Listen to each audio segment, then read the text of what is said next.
আসসালামু আলাইকুম, সবাই কেমন আছো? আশা করি ভালো আছো। আজ আমি তোমাদেরকে তৈরি করে দেখাবো কিভাবে ঘরে বসে অল্প উপকরণ দিয়ে খাজা তৈরি করা যায়। এখানে আমি খাজা তৈরি করার জন্য নিয়েছি একটি বুলে নিয়েছি 1 কাপ পরিমাণ ময়দা। যে যেভাবে খাজা তৈরি করবে সেই পরিমাণে ময়দা দিয়ে দেবে। এখানে 1 কাপ পরিমাণ ময়দায় ছোটো একটি গ্লাসে 1 গ্লাস পরিমাণ তেল নিয়েছি। এখানে আমি সয়াবিন তেলটা ব্যবহার করেছি। এখানে রান্নার তেলটা অবশ্যই ব্যবহার করবেন। এভাবে ময়দাটাকে মাখিয়ে নেব।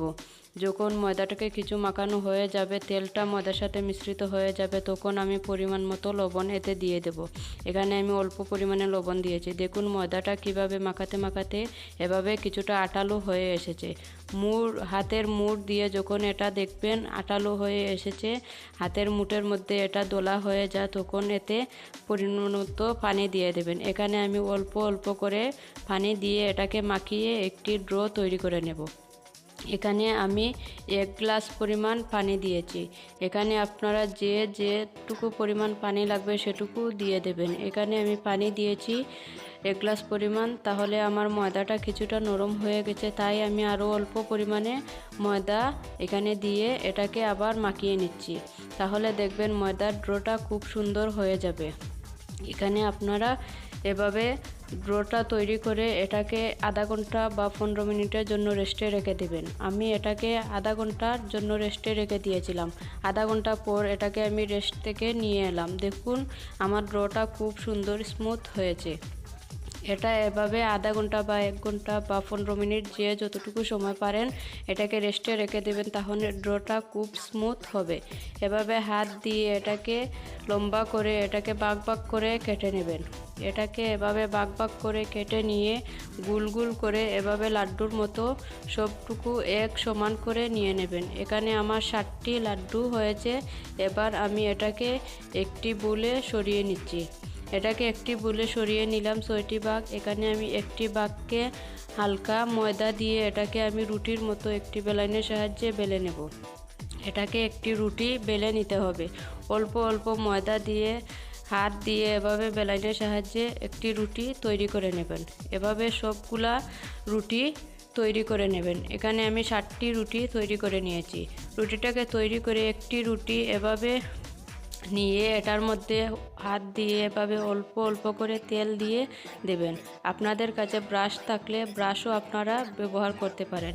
এভাবে যারা বাটার দিতে চান তারা এটা বাটার দিয়েও তৈরি করতে পারবেন। আমি এখানে হালকা তেল দিয়ে আমি উপরে একটু ময়দা ছিটিয়ে দিয়েছি। যাদের কাছে বেসন থাকবে তারা এখানে বেসন ব্যবহার করতে পারবেন। ময়দা ছিটিয়ে আমি এখানে আরও একটি রুটি বসিয়ে দিলাম। এভাবে একটির পর একটি রুটি বসিয়ে এভাবে তেল দিয়ে দেবেন। এখানে আমি একটি রুটির ওপর আরও একটি রুটি বসিয়ে তেল দিয়ে আবার আমি অল্প ময়দা ছিটিয়ে আরও একটি রুটি বসিয়ে আপনাদেরকে দেখিয়ে দিচ্ছি। এভাবে 60টি রুটি একটির উপরে আরও একটি বসিয়ে এভাবে 60টি রুটি বসিয়ে এভাবে দেখুন আমি রোল করে নিচ্ছি। এভাবে আপনারা চাপ দিয়ে দিয়ে অল্প তেল লাগিয়ে এভাবে একটি রোল করে নেবেন। এভাবে এটাকে ভালো করে চাপ দিয়ে রোল করে এটার এক সাইড কেটে নেবেন। এখন আপনারা দেখুন আমি এটার সাইড কেটে এটাকে সরিয়ে রেখেছি। এভাবে রোল করে এটাকে একটি একটি করে কেটে নিতে হবে। এভাবে সবগুলা সমান সাইজে কেটে নেবেন, তাহলে দেখবেন এটা খুব সুন্দর হবে। সবগুলা এক সমান হবে। এভাবে সবগুলো এক সমান করে এটাকে চাপ দিয়ে 4-5টা ভালো করে লাগিয়ে এটাকে আমি একটি প্লেটে সরিয়ে নিচ্ছি। দেখুন একটা আমি রেখে আপনাদেরকে দেখিয়ে দিচ্ছি। এটি একটি বেলনের সাহায্যে অল্প চাপ দিয়ে বেলে নেবেন। দেখুন আমি কিভাবে অল্প চাপ দিয়ে বেলে নিয়েছি। এটাকে বেশি চাপ দিতে যাবেন না। এটা অল্প চাপ দেওয়ার মানে হলো যাতে ভাজার সময় এটা খুলে না যায়। এটা কিন্তু পেঁয়াজ দেওয়া হয়েছে। এখন আমি একটি কড়াই বসিয়ে নিলাম চুলায়। কড়াইটাকে গরম করে আমি এখানে 1 কাপ পরিমাণ চিনি নিয়েছি। চিনিটাকে আমি হালকা আঁচে ভেজে নিচ্ছি। এখন আমি এতে 1/2 কাপ পরিমাণ পানি দিয়ে দিলাম। পানি দিয়ে আমি এটা চিনি শিরা তৈরি করে নিচ্ছি। চিনির শিরাটা আমার তৈরি হয়ে গেছে, দেখতে পাচ্ছেন আপনারা কিছুটা আটালো হয়ে এসেছে। এবার আমি এটাকে নামিয়ে নিলাম। দেখুন আমি চুলায় আবার একটি কড়াই বসিয়ে কড়াইয়ে আমি তেল দিয়ে তেলটাকে কিছুটা গরম করে আমি খাজাগুলো দিয়ে দিয়েছি। খাজাগুলো অল্প আঁচে ভেজে নেবেন। দেখবেন চুলার আঁচটা বেশি দিতে যাবেন না, তাহলে খাজা পুড়ে যাবে। এখানে আমি একটি কাঠি নিয়ে খাজাগুলো এভাবে ছাড়িয়ে ছাড়িয়ে দিয়েছি। এখন দেখুন খাজার রঙটা কীভাবে চেঞ্জ হয়ে এসেছে। এভাবে খাজার রঙটা কিছুটা চেঞ্জ হয়ে আসলে আপনারা খাজাটাকে নামিয়ে নেবেন।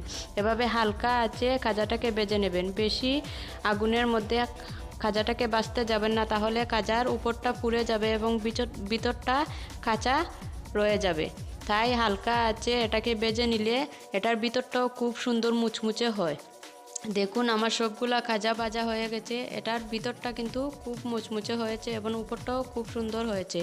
এখন আমি যে চিনি শিরাটা রেখেছিলাম সেটার মধ্যে আমি একটি খাজা দিয়ে এটাকে উল্টিয়ে পাল্টিয়ে চিনি শিরাটার মধ্যে খাজাটাকে ডুবিয়ে রেখে দিয়েছি 1 মিনিট। এভাবে সবগুলা খাজাকে চিনি শিরার মধ্যে ভিজিয়ে তুলে নেবেন।